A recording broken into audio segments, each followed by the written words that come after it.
What's up, A pushers? So this week I am going to be giving you our final kind of bit of new instruction, new material. And we're introducing time period 8 as a means of contextualizing time period 7, especially in the wake of World War II.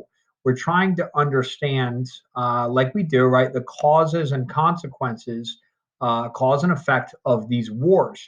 And so we're talking about the effects, the consequences of World War II on America.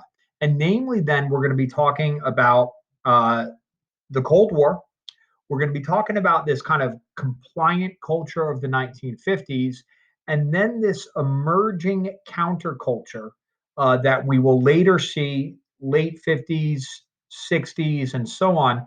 And so there is a lot of meat on this bone. So forgive me in advance that I'm going to be kind of scraping the surface of a lot of really rich material that we would, under normal circumstances, be diving into in great detail. Okay. So I'm trying to paint with a broad brush here. Okay. At the end of the video, also, we're going to be getting into material review, content review for the exam, and then DBQ prep. As I said to you on our Zoom this past week, that's really going to be the focus of our work this week, and then the final 2 weeks before our College Board exam. So let's get ready to rumble. Let's get this thing started off here. All right.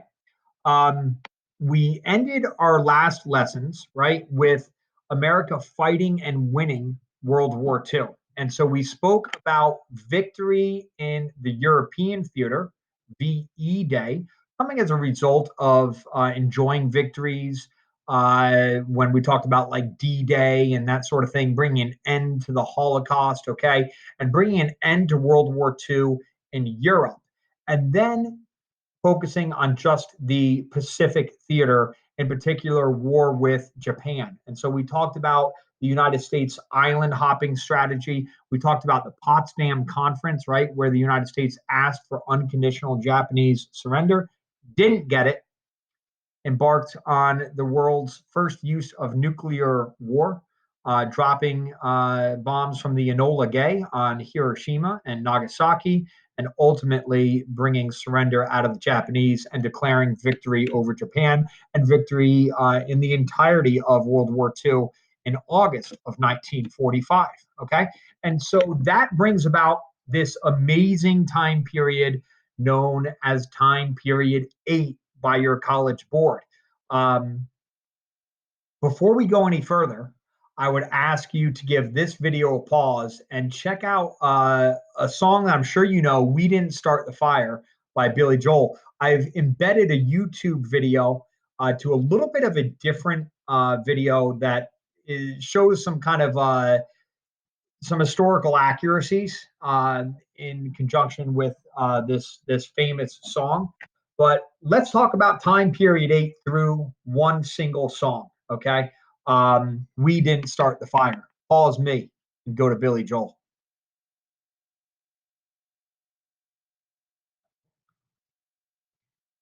Okay, so here we are.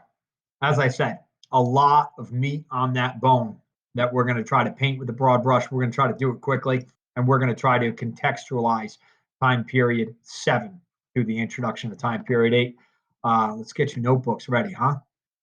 So, the first topic we want to talk about is the Cold War. Okay, what is the Cold War? How does the Cold War play out in America? We mean by the Cold War? Well, the Cold War is generally, okay, what we see in the wake of World War II, right? So, as a result of World War One, America had established itself as one of the big four powers, okay, but then had embarked on this period of isolationism that we talked about at length until being drawn into World War II. America comes into World War II and again kind of leads the free world to victory in World War II, and there's no question about it. United States is now a dominant, if not the dominant power in this new kind of global order. Okay. Uh, but they are such during this interesting time period known as the Cold War. It's a non war war. And as we'll talk about today, yes, you can very much make the argument that there are hot spots of the Cold War, right? There's Afghanistan, there's the Korean War, there's Vietnam.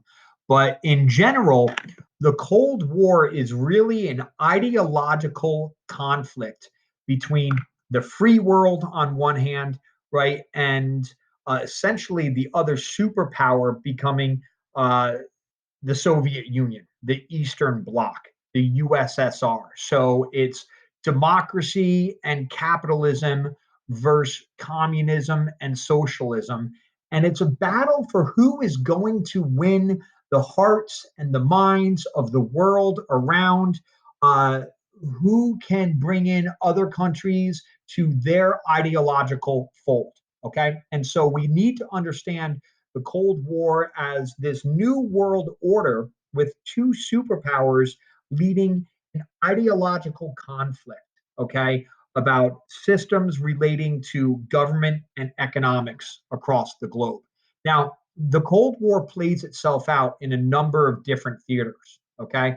And when we talk about the United States kind of running global interference and intervening around the globe, we can look at CIA policy in Latin America, Guatemala, Cuba, and attempting to foment revolution in certain countries and engage in embargoes, right? Cuba famously, and if we were to extend ourselves further as we would under normal circumstances into the JFK presidency, right, we would be talking about the Cuban Missile Crisis and in particular how the United States, especially through kind of covert operations, interferes and intervenes in Latin America.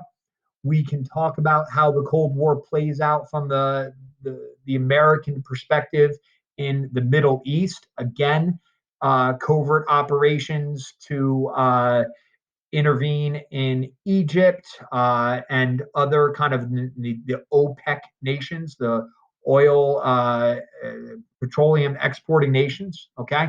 But primarily, we're going to understand the Cold War again as the United States and the Soviet Union competing for influence, especially as the rest of the world embarks upon some decolonization worldwide. So, again, which superpower does a better job of kind of bringing other countries into their ideological fold? Okay, it's an ideological conflict. All right. Now, the Soviet Union, okay, and the Eastern Bloc nations extend across the Eurasian landmass from 1949 to the fall of the Soviet Union in 1989. We're not going to quite go that far today, but we will understand, of course, that the Soviet Union encompasses more than just Russia, but these Soviet bloc nations or Eastern Bloc nations of Belarus and Ukraine and even Poland. And as we'll talk about today, right, not just Czechoslovakia and Slovakia, but Germany in the form of East Germany. Okay, so one of the first kind of features we would talk about to understand the Cold War is the Berlin Wall. Now, the Berlin Wall, in the wake of World War II, where Germany essentially is going to be deconstructed a little bit more strictly, of course, than they were through the war reparations of World War One. The world is seeking to make sure Germany doesn't do this right a third time. So Germany is kind of literally and figuratively divided in half.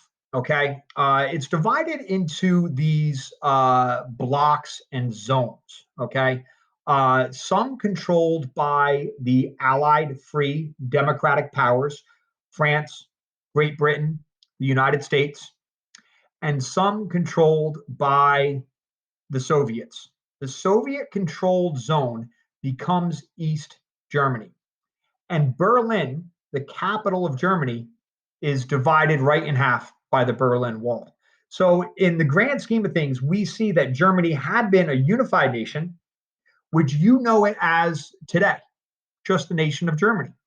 But essentially, my whole life until about the time I was your age, a little bit younger, Germany was East Germany and West Germany, and it was divided by the Berlin Wall. Okay, so this is the biggest symbol of the Cold War.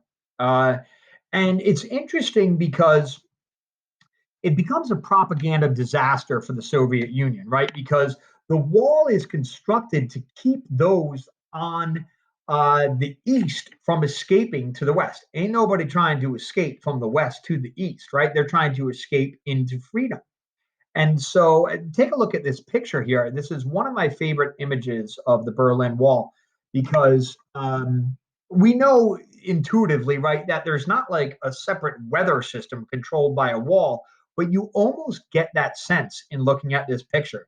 The only real color provided in this picture is the graffiti on the wall, which of course is on the west side of the wall because in West Berlin, in West Germany, the citizens were free to approach the wall. They were free to graffiti the wall. Oftentimes they would throw their trash over the wall. In East Berlin, in East Germany, in the Eastern Bloc, in the Soviet Union, this image seems to give you this kind of drab, dreary grayness. And then you see the military protecting the wall, making sure that no East Germans would escape. I mentioned it was a propaganda disaster because the Soviet Union would end up shooting and killing anyone trying to escape the Eastern Bloc into the freedom of democracy, right? And that's where the United States kind of capitalizes in this Cold War ideological battle that, hey, we don't have to do that. People want to be free. They want to participate in democracy. They want to participate in capitalism and a free market system. And so this is a great symbol, right, of this ideological conflict that makes up the Cold War. Now, it's also interesting that the United States, France, Great Britain had no objections to the wall going up, even though this is kind of a power grab to a certain boundary point on the east that essentially says, right, that this is controlled by this Soviet bloc, right, by a new power that would stand against these democratic nations. But they agree to it because it also serves as a essentially kind of a physical promise that that iron curtain would extend no further, that the Soviet Union, the Eastern Bloc, would be limited to that geographic border. Okay. And so we have this great symbol of the Cold War. Now, on the other side, in the Eastern Bloc, lives are controlled and run by the government, not just what, this command economy that we understand socialism to be, but that this kind of communism, socialism, as understood by the Soviet Union, is very much predicated on control, not just escape, right? But control of thought, control of opposition. If somebody were to die in the Soviet Union, there's a chance that that might have come at the hands of the government if they were of a counterculture. Okay, if they protested, if they spoke ill of the government, the communist regime, Mother Russia. There is a wonderful film. Can't recommend it highly enough. It is a foreign film. It's called The Lives of Others. And it actually follows in a group of kind of artists and musicians and those authors that might be in this kind of underground counter subculture in East Germany and how they are monitored and controlled by the Soviet government and the East Berlin, East German government to control kind of um, the flow of information, the prevention of freedom. If we talk about what's on the other side of that wall, okay, the lives of others is a brilliant portrayal of that concept. So I recommend the film, and I would have embedded a film clip from the lives of others for you here. I've attached it to your Google Classroom video. I would ask you pause me and watch this clip right now for a couple minutes here.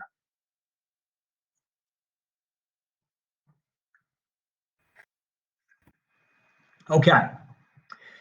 Now, in the United States, this ideological conflict is not absent either.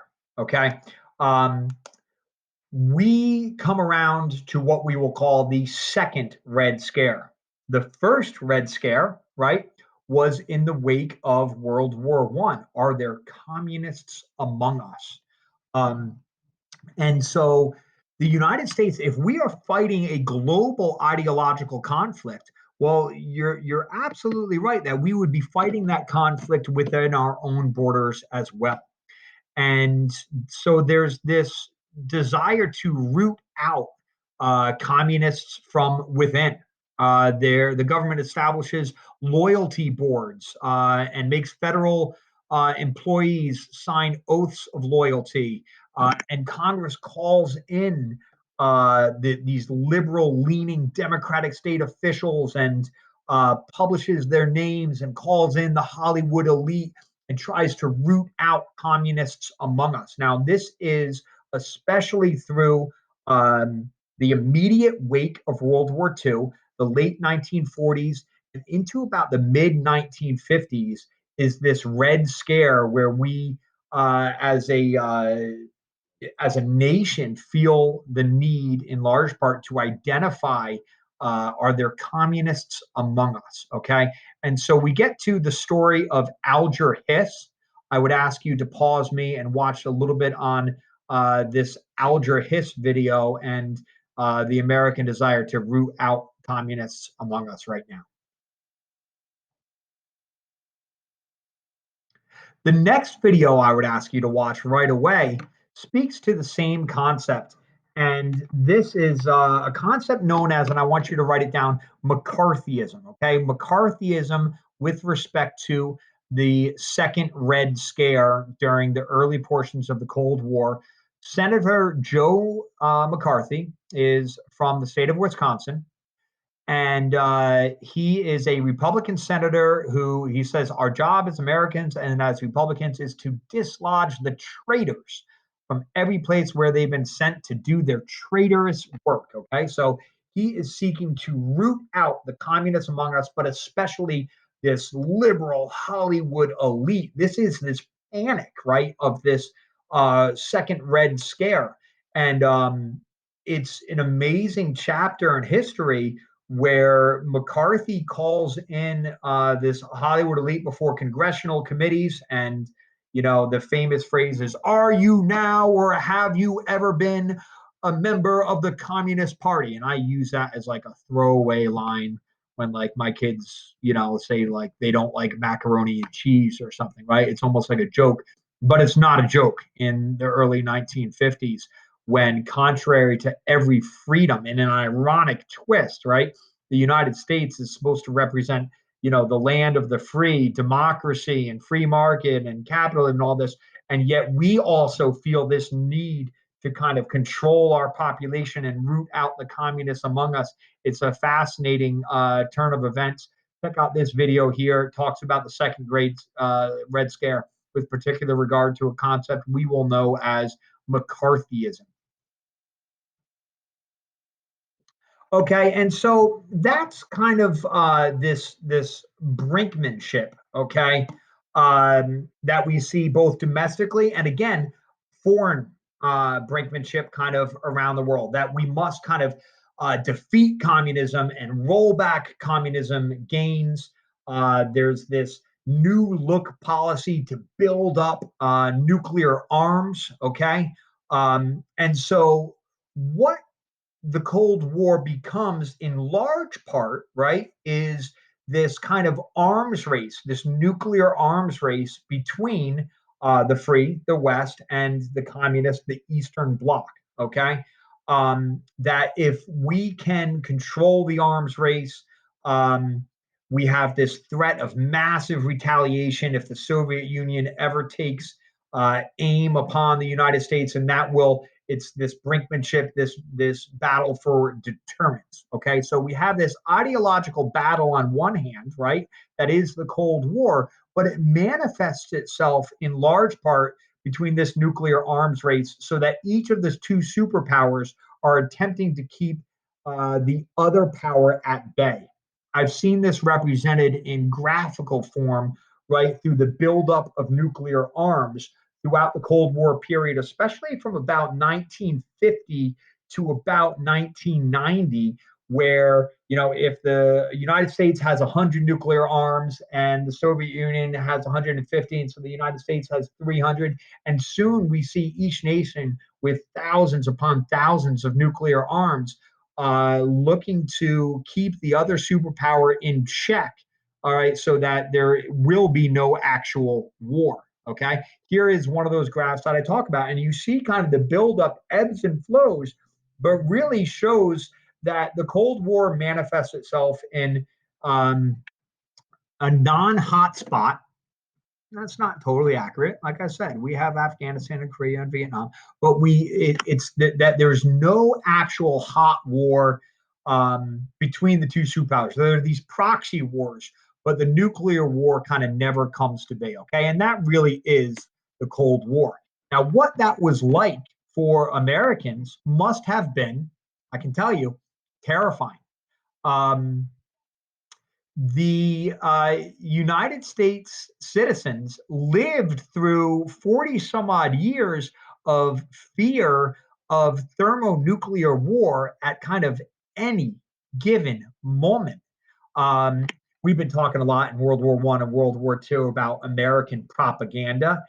That theme doesn't change, even though we're not in war. We're in Cold War, and so the United States continues to, have this kind of Red Scare and rooting out the communists and the building up of arms and trying to prepare its citizens through even controlling their fear to be prepared for what could happen at any moment. And this is a film starring a U.S. government created character by the name of Bert the Turtle. Duck and cover. Just like you guys probably had, fire drills, or in elementary school, you might remember tornado drills. Historically, a blink of an eye ago, my oldest sister is 11 years older than me, and she can remember doing duck and cover drills in elementary school where, well, let's let Bert the Turtle tell the story. Pause me and watch this film, please. Okay.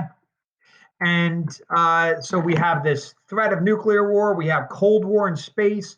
As we progress with the creation of NASA and the Soviets and Sputnik, we have a race now of who's going to control space. That's like the next frontier, right? To win this Cold War. Reagan and Star Wars. That's not the movie, but his idea of how we can use uh, Cold War space technology to defeat missiles coming across and to take down Soviet satellites and all this. And so domestically, it manifests itself in the National Defense of Education Act, which provides federal money to improve STEM education, science, technology, math education, engineering. And so it's this incredible period of uh, high tension, okay? As Americans, everyday Americans, are worried about thermonuclear war and what's going on in the Cold War in space and the space race, okay? Um, During my youth, I remember this being kind of topic that we believed that this thing could happen any day. There's a great film I'm going to show you a clip of here in a minute from a movie called War Games, starring Matthew Broderick. You may know him as Ferris Bueller.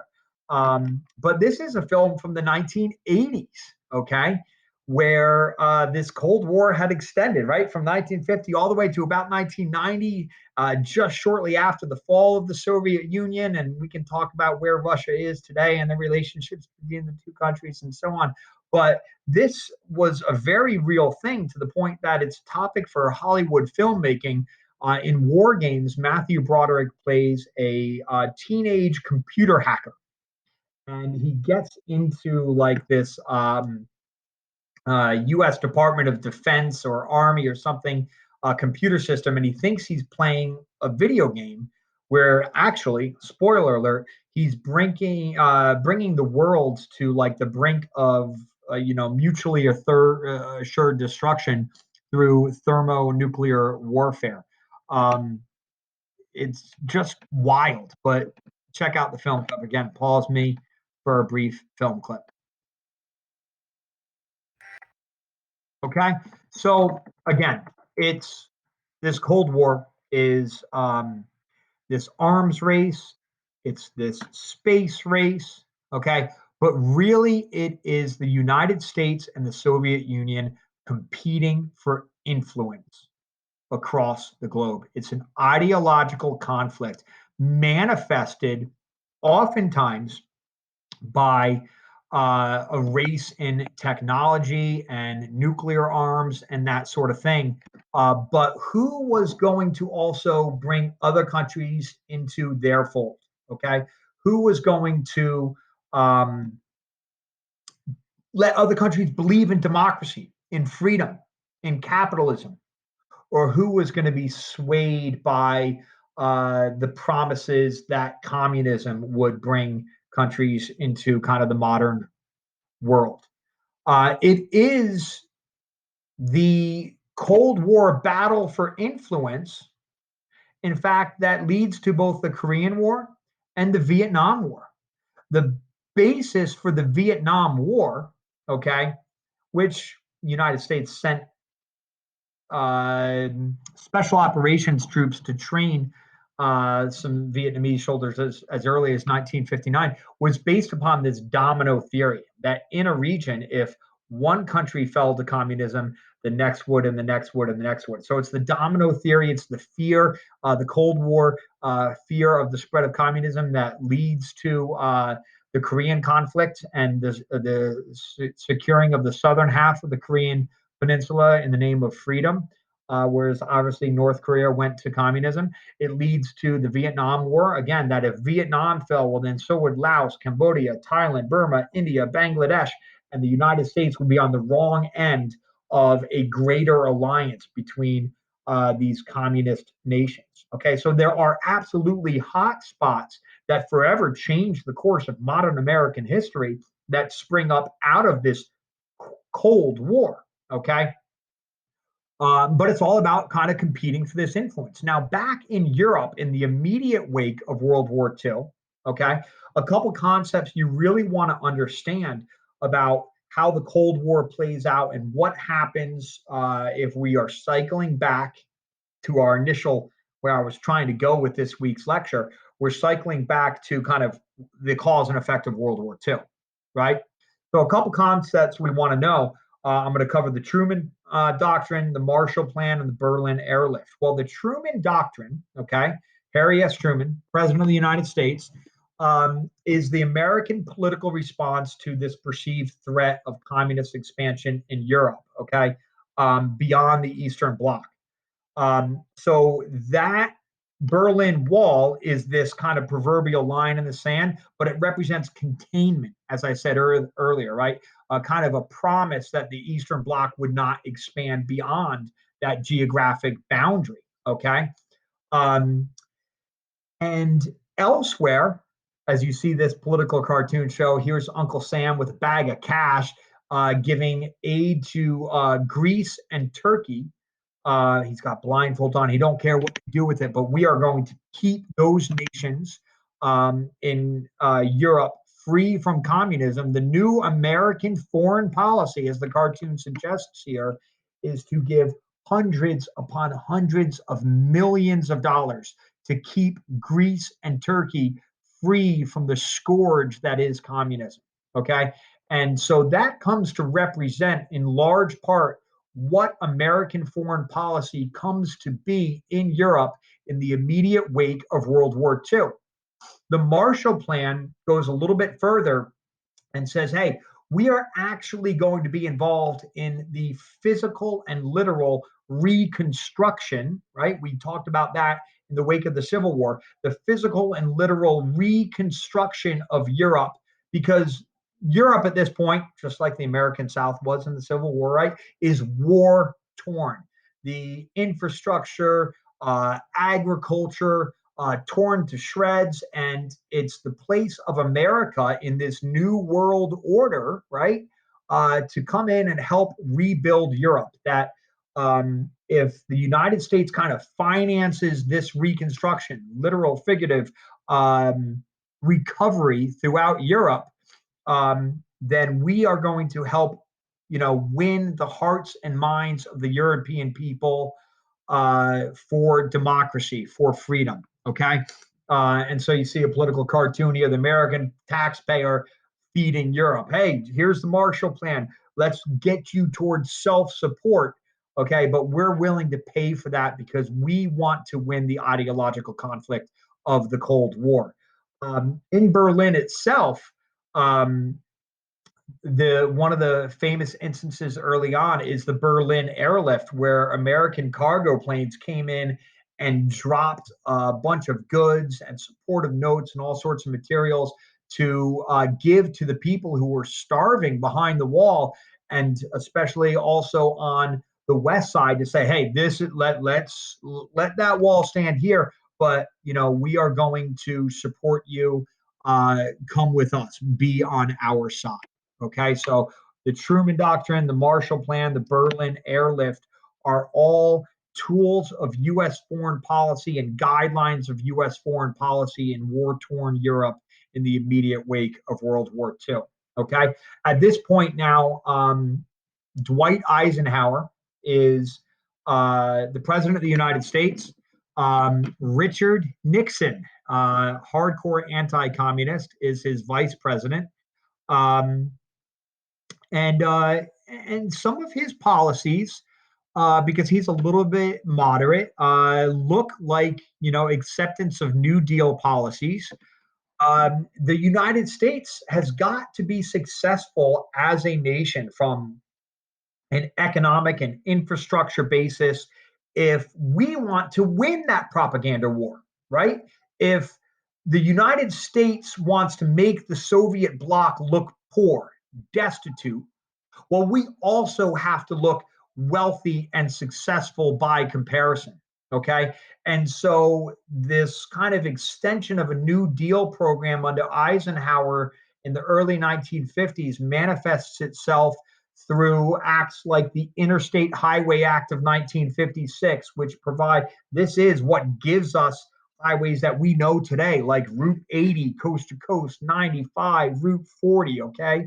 It's justified as a means of national defense, but it's also justified as a means of job creation, infrastructure building, very kind of morale building. Okay.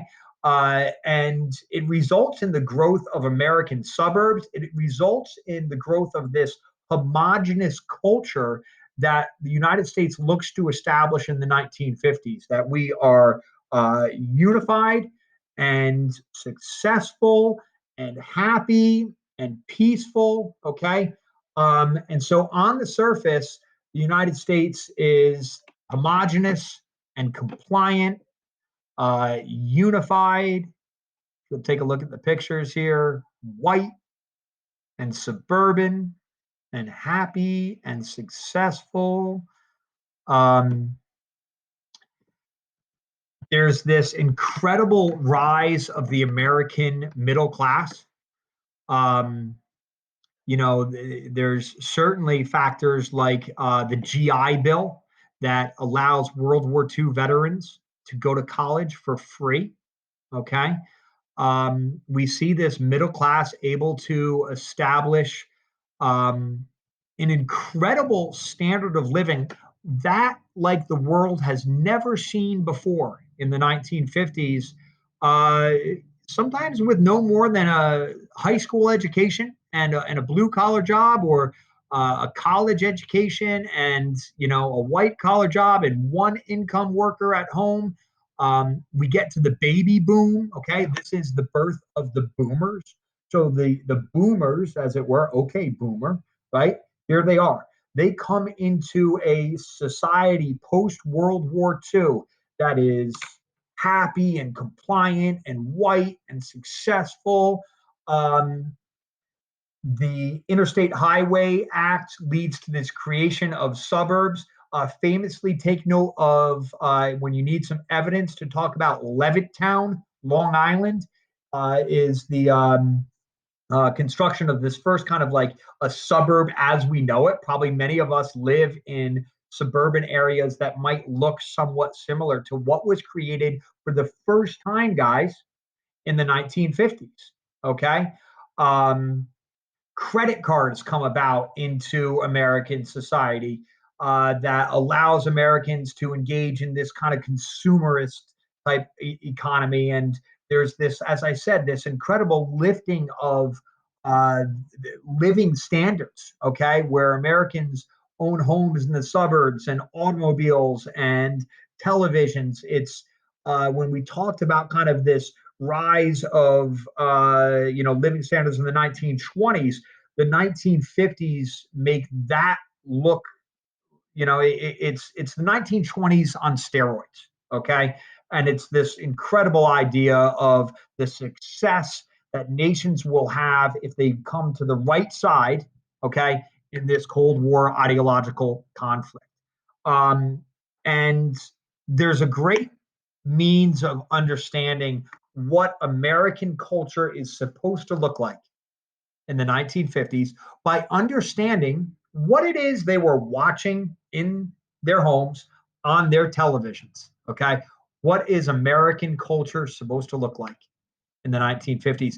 I would ask you to see if you can find some full episodes of the show Leave It to Beaver on YouTube, but it's a famous show that depicts, hey, this is what life's supposed to be like in America. And just a clip from like their introduction here, the famous show Leave It to Beaver. Pause me and watch this clip that I've given you on your Google Classroom feed. All right, so the 1950s, again, is this period of success, consumerism, suburbs, compliance, homogenous culture. Um, Certain gender roles, race roles are supposed to be strictly adhered to. Okay. And of course, I would go much further into kind of the backlash that will happen. But I want to talk a little bit about that today because the 1950s, as they progress into the second half of the 1950s, even and into the 1960s, gives us this kind of countercultural movement that we might not expect out of the 1950s because, well, the 1950s gives us Leave It to Beaver, right? It gives us women in house dresses. The husband comes home from work in his shirt and tie, and she has a martini waiting for him in her house dress and a turkey in the oven and all that. But some of the counterculture movement actually begins in the 1950s. I want to get to that. But when, from a political perspective, okay, what we're going to see is Eisenhower himself is going to begin to warn of this military industrial complex. Okay. He's going to warn of this arms race that's taking place, and it's going to have a negative impact on American society.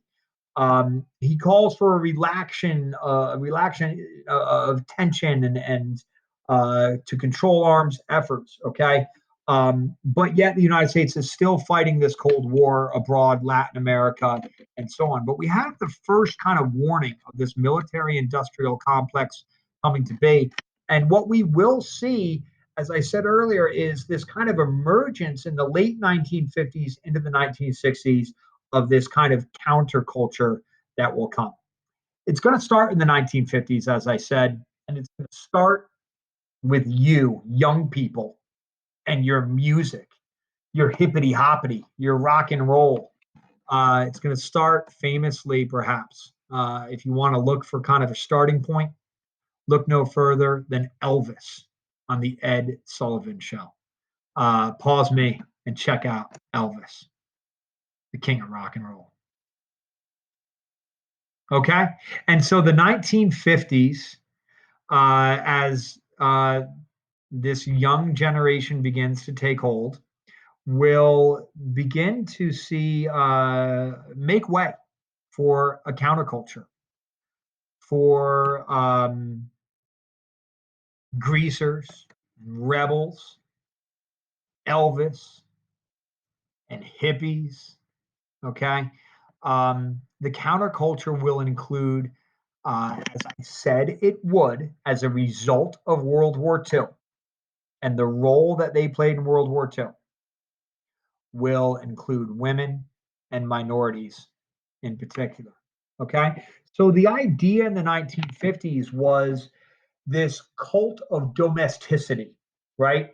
Check out this is an actual ad how to measure your wife for an ironing table. And she is living the dream, right? Um, but there was very little room to kind of question the culture of America in this homogenous, compliant 1950s. Well, that's, as I said, is going to kind of begin to change.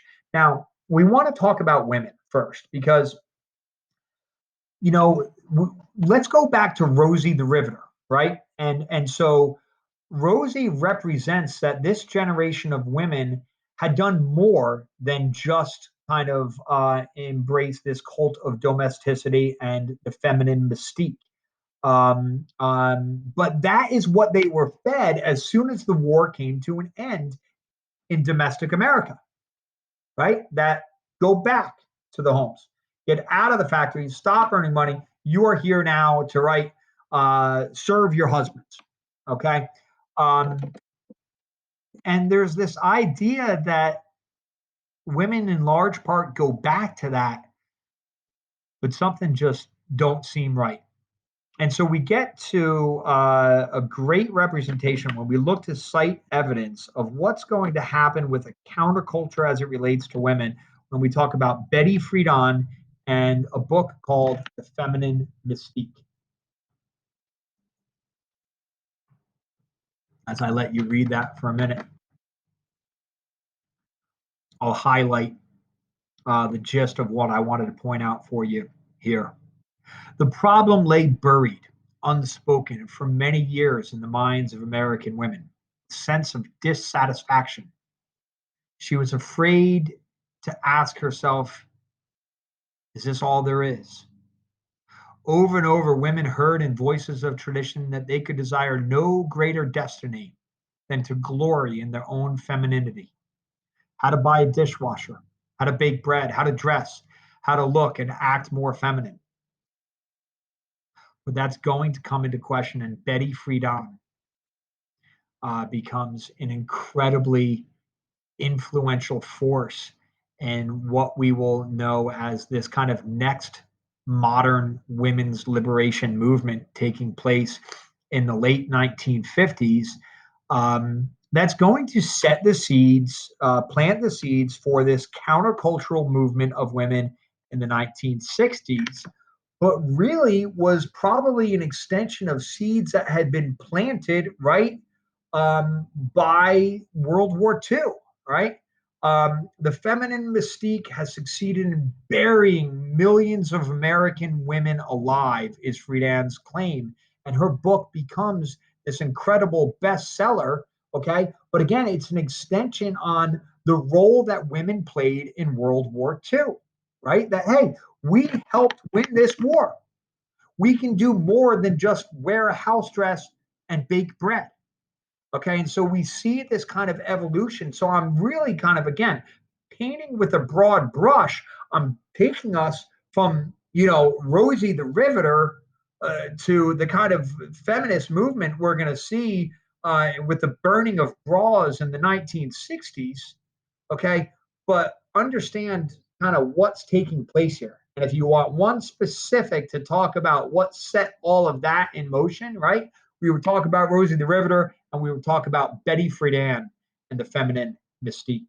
Okay, and the rest of society is going through some of the changes. The Greasers or the Beatniks, Jack Kerouac, and On the Road, and Allen Ginsberg.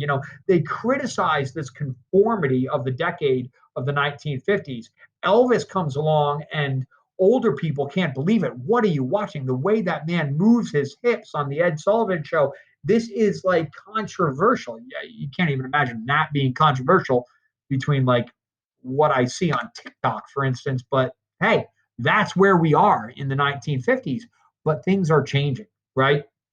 And in large part, one thing that I so regret this coronavirus because I can't spend more time on one of my favorite topics in American history is the civil rights era of the 1950s. So again, I want to paint with a little bit of a broad brush here, but we see obviously throughout the 1950s and into the 1960s an incredible movement of this civil rights counterculture, okay, that will take place. And we're going to trace a lot of it back to what happened in World War II, just like we did with women.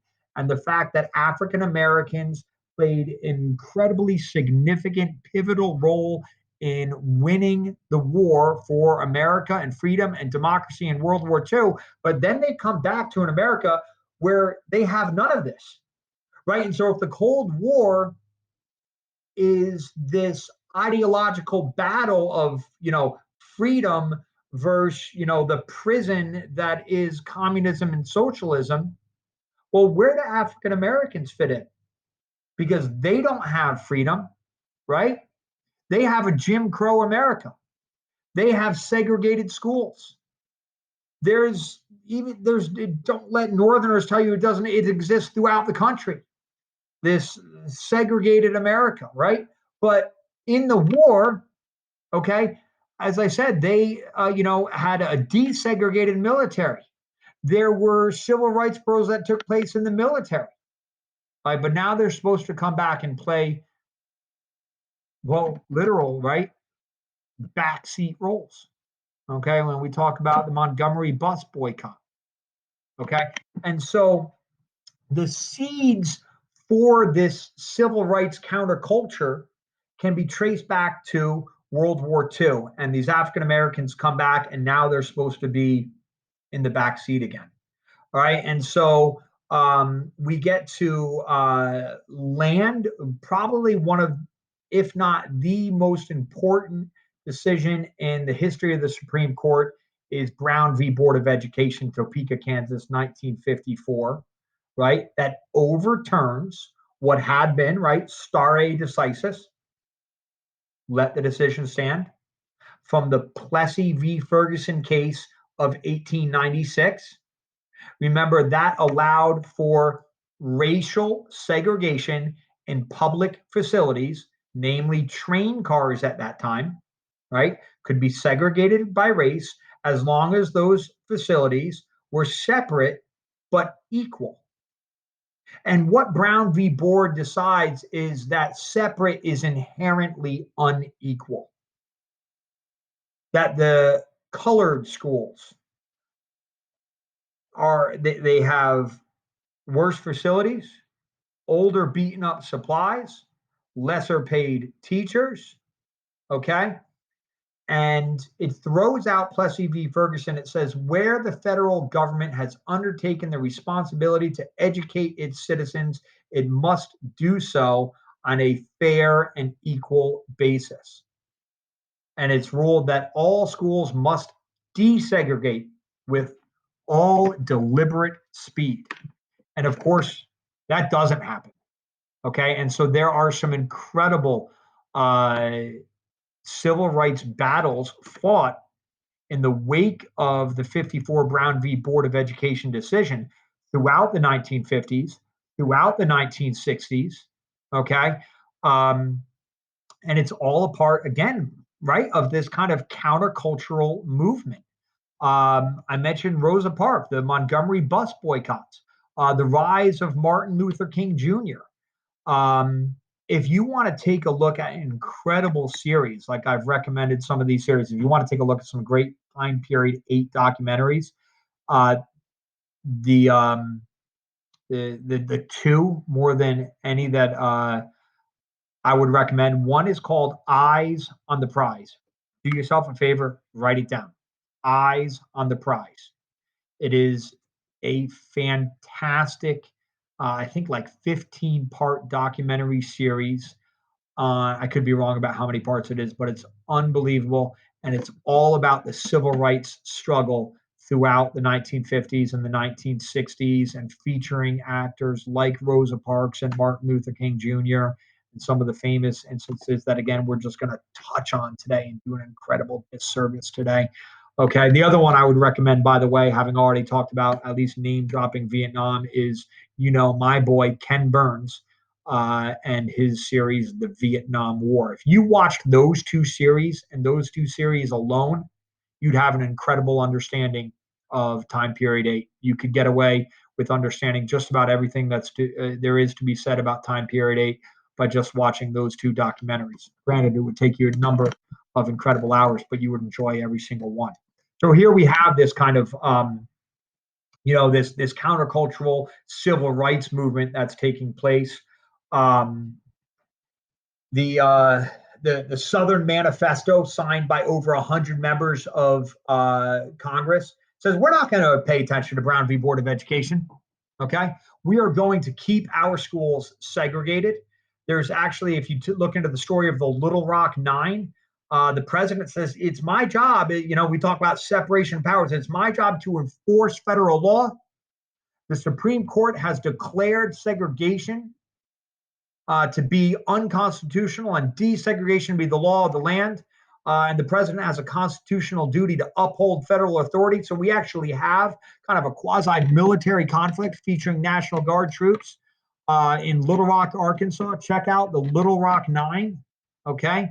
Um, but all these southern states come by and say, hey, we're not going to abide by this. This is actually, because we're about to get into, if we fast forward a little bit further, we're about to get into the presidency of Richard Nixon. And Nixon employs what is known as the Southern Strategy, where we actually see a shift. Remember, most Southern politicians had been Democrats since the wake of the Civil War.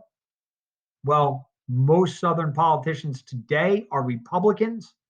How did that happen? Check out Nixon's Southern Strategy. Okay. Google it and do yourself some favors here. Okay. But the Little Rock Nine tells the story. And check out this image to the right as you're facing this PowerPoint screen. I want you to pay attention to kind of the facial expressions seen here on these people as they're fighting for um, against the desegregation of schools in Little Rock. You can check out the story in New Orleans of Ruby Bridges. There's a great film called Ruby Bridges. The desegregation battle is incredible in the United States here in the 1950s. Unbelievable stuff. So again, check out Ruby Bridges. Just Google Little Rock Nine. Google Nixon Southern Strategy. Check out Eyes on the Prize. There's some incredible stuff to get into with respect to the civil rights battle. Here in North Carolina, one of the most famous incidents is that from Greensboro, the Greensboro lunch counter sit-ins at the Woolworths. If you take a look at this picture here, fascinating enough, some of my lacrosse guys might know this already. I was blown away when I learned this last year. The young man looking at the camera wearing the glasses is a famous civil rights organizer and protester here in North Carolina. He goes by the name, or went by the name, of Franklin McCain. Franklin McCain is the grandfather of Cardinal Gibbons' graduating senior, Davis McCain. And so we have even some ties in locally. But this is an incredible story as well. In Greensboro, in Birmingham, Alabama, the incredible fight and violence that these protesters had to put up with at the hands of fire departments and police departments and white protesters. Okay. But this is this continuation of this civil rights battle that's fought essentially throughout, especially the first half, if you will, or more of time period 8. And it's an extension of what happened in America in the wake of World War II, a change from this kind of homogenous white compliant culture to, hey, is this really who we are as Americans? And so, this feminist movement and this civil rights movement really begins to take hold, but it's all related to one another. Okay. Obviously, another thing I would like you to understand is, and we would get into much more detail, is the role of one of the great Americans, Martin Luther King Jr., eventually assassinated April 4, 1968, in Memphis, Tennessee. If you ever get a chance to go to Memphis, there's a great civil rights museum that features a lot of King's campaigns. But to get an idea of who he is as a person, too, I would ask you to pause me and watch just a little bit. If you want to watch the whole thing, you can get the entire Martin Luther King Jr. I Have a Dream speech on YouTube. I've provided a clip for you, and I would ask you to pause me and check out a more important voice, to say the least.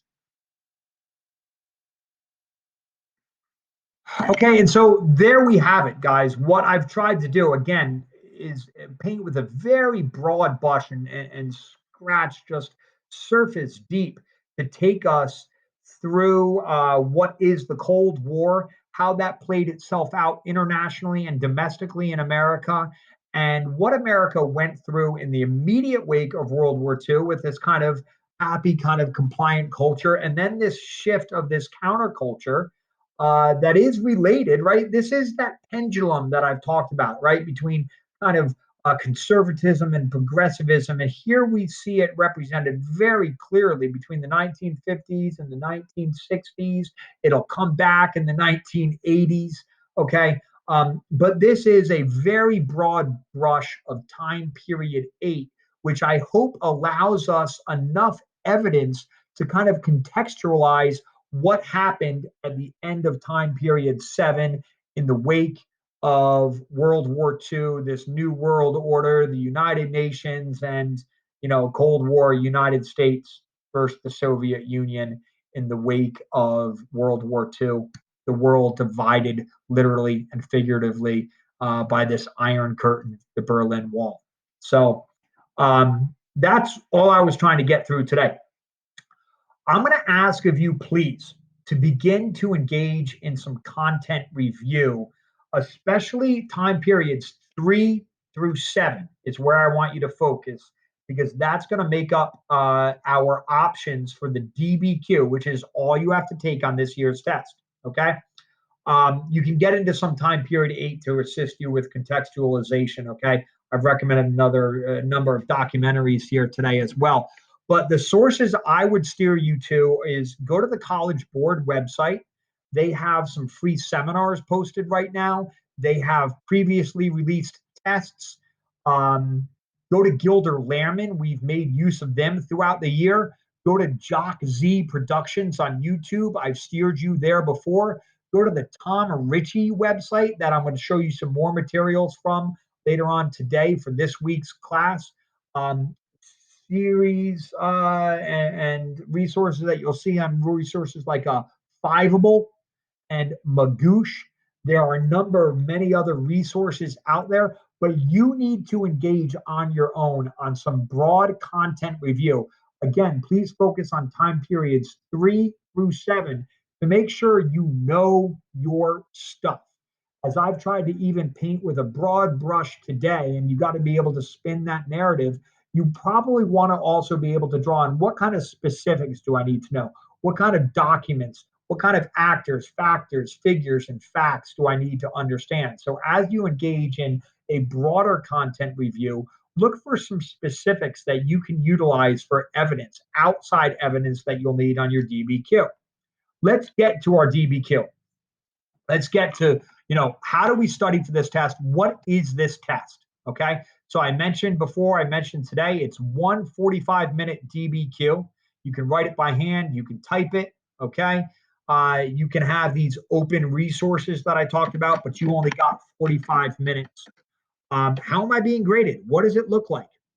I've provided for you here one video. It'll get you steered towards that Jock Z resource I just mentioned that breaks down what this rubric looks like, what this test looks like, okay, your 45-minute DBQ.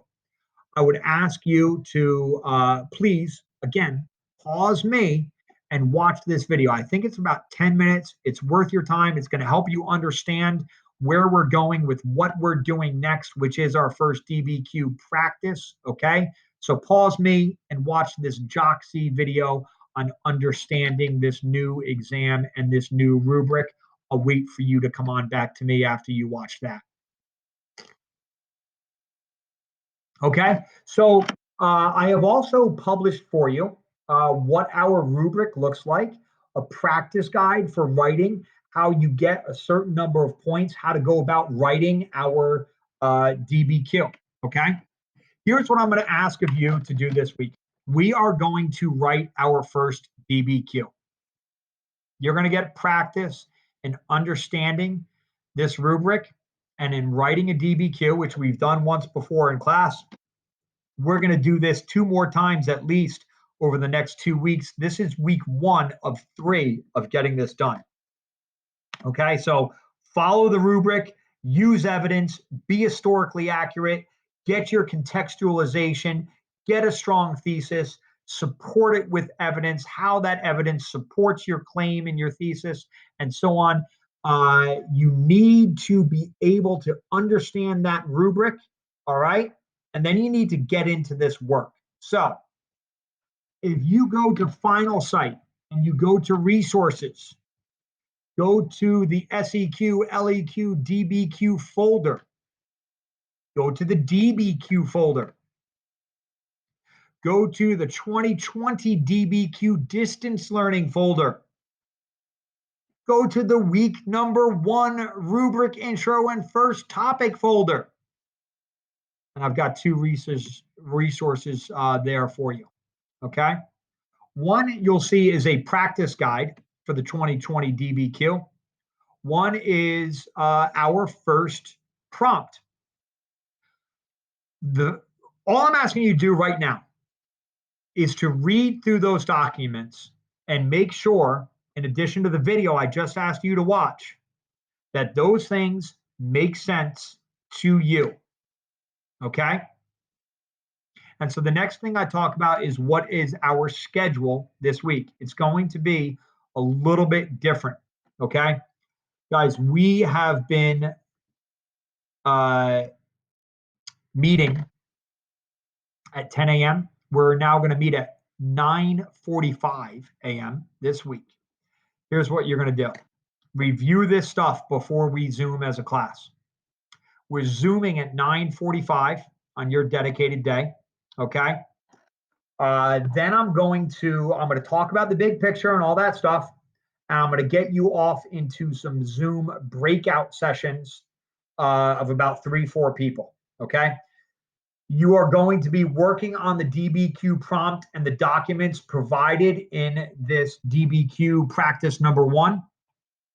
You're going to brainstorm some ideas of how you're going to tackle this, what your thesis may be, contextualization, outside evidence, all that kind of stuff. Okay? You are going to choose a partner in your breakout session. And then I'll bring you in one more time before we leave, make sure we're good, but then you're going to leave. All right? So I'm going to give you about 15 minutes in your breakout sessions to do your brainstorming and all that kind of stuff. I'm going to bring us together as a class, make sure we understand what's going on, and boom, you are released to write your DBQ. After you've brainstormed for about 15 minutes in a small group, I'll give you about 30 to 45 minutes. You're on the honor system right on your own. You are going to exchange papers with your Zoom partner. You don't need to do any of this until we meet in class. Get the writing done, exchange papers with your Zoom partner. You're going to analyze, evaluate each other's work, kind of grade them a little bit. You're going to submit your work to me, and then we'll Zoom again next week after I talk about the work that I received in my next video. Um, and we'll get you off to another practice again next week. So I hope all of that makes sense. Guys, that is all I got for you. So what you need to do right now, you need to watch this video. You need to take your notes, okay? You need to watch all the other videos that I've given you. You need to engage in that content review. You need to do your own research and your own work, engaging in some of those other resources that I pointed you towards, okay? Then you need to dive into the documents that are on your screen right now. You need to make sure you understand what it is you're looking at before we come back to Zoom. I'll see you all in that Zoom session. I'll make sense of the rest of those steps after that. All right. So a lot coming your way. I understand, but it's time to buckle down. Our exam is fast approaching. Let's get ready to kill it.